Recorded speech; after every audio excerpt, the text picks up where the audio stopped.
गुस्सा कहाँ से आता है, आइए इस कहानी से समझें। गुस्सा कहाँ से आता है, गुस्सा कैसे आता है, इसे समझने के लिए एक संत की कहानी का उदाहरण पढ़िए। आपको बड़ी आसानी से जवाब मिल जाएगा। एक संत जब भी ध्यान लगाने बैठते, कोई न कोई व्यवधान आ ही जाता। कभी कोई शोर होने लगता तो कभी किसी की बातचीत की आवाजें। संत महाराज चिड़चिड़ा उठते, गुस्सा से भर जाते।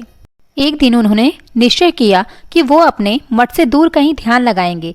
पहले उन्होंने सोचा घने जंगल में चलूं। घनघोर जंगल में जाकर वह ध्यान लगाने बैठ गए।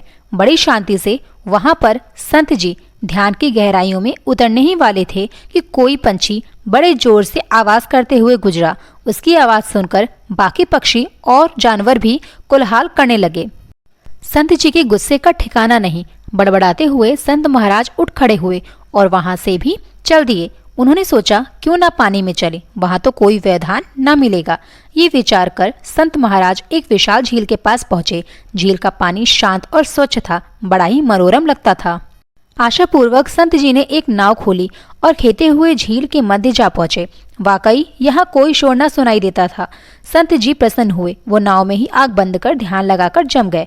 आधे घंटे हुए थे कि अचानक संत जी की नाव में एक ठोकर लगी। बंद आंखों के अंदर ही संत जी गुस्से से भरने लगे। उन्होंने मन में सोचा, कौन लापरवाह नाविक मेरी ध्यान साधना भंग करने आ टपका। वो आँख खोलते ही उस पर बरसते, मगर जब उन्होंने आंखें खोली तो वो अवाक रह गए। वो एक खाली नाव थी जो उनकी संत की नाव से आ टकराई थी। संभवतः घाट पर कोई नाव खुली रह गई थी जो हवा के बहाव से धीरे धीरे बहते हुए उनकी नाव के पास आ गई थी। उस क्षण संत जी को यह बात समझ आ गई कि यह एंगर तो उनके भीतर ही भरा है, बस कोई बाहरी उत्प्रेरक मिलते ही वह बाहर आ जाता है। इस घटना के बाद जब भी उस संत को कोई गुस्सा दिलाता या नाराज करता तो वह स्वयं को याद दिलाते, ये आदमी भी एक खाली नाव ही है, गुस्सा तो मेरे भीतर ही भरा है। गुस्सा मनोवैज्ञानिक दृष्टि से एक रोचक प्रतिक्रिया है। इसके कई पहलू हैं। उपरोक्त कहानी में आपने इसका एक उदाहरण देखा।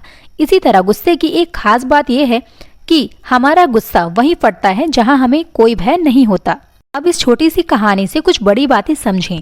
ऑफिस में एक बॉस अपने जूनियर ऑफिसर को किसी गलती के लिए डांटता है।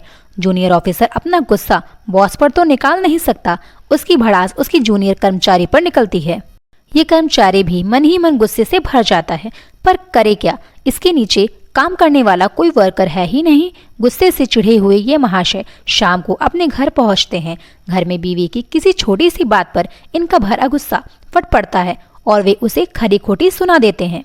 बीवी बेचारी सुनकर रह जाती है, लेकिन गुस्से का ये ट्रांसफर अब उस पर हावी है। गुस्से से भरी हुई वह घर के काम करने लगती है। तभी उसका 4 साल का बेटा प्रेमवश उससे आ लिपटता है। वैसे तो स्त्री अपने बालक से बहुत प्रेम करती है, मगर चूंकि वो अभी गुस्से में है, अतः वह उसे झिड़क कर दूर कर देती है। बालक अवाक रह जाता है। रोज से भरे पैर पटकते हुए वो अपने कमरे में जाता है और अपना बाल रोज खिलौने को फेंक कर तोड़कर दिखाता है। देखा आपने, गुस्से का चेन रिएक्शन। इस उदाहरण में हर एक ने अपना गुस्सा वहां निकाला जहां उसे किसी प्रतिक्रिया रिएक्शन का भय नहीं होता। कई बार होता है कि हम अपना एंगर पाले हुए कहीं का गुस्सा कहीं और निकालते हैं। इसीलिए गुस्से को समझिए, ये चेन रिएक्शन तोड़िए, विवेक से काम लीजिए। गुस्सा है तो उसे एनर्जी से कोई पॉजिटिव काम करिए। गुस्सा ठंडा होगा और शांति भी मिलेगी। हर समस्या का समाधान है, और अगर आपको लगता है कि समाधान नहीं है तो फिर गुस्सा करके क्यों खुद को जला रहे हैं।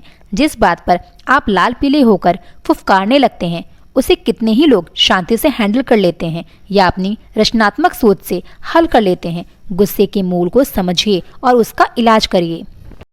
गुस्सा पर यह लेख अच्छा लगा तो इसे व्हाट्सएप, फेसबुक पर शेयर और फॉरवर्ड जरूर करें, जिससे और भी लोग ये जानकारी पढ़ सकें। और हाँ, लाइक कमेंट भी जरूर करें। सब्सक्राइब करके बेल आइकन जरूर प्रेस कर लें ताकि आने वाली और अच्छी जानकारी, कहानियाँ आपको तुरंत मिल सकें। धन्यवाद। Thanks for listening my listenable story. Thank you.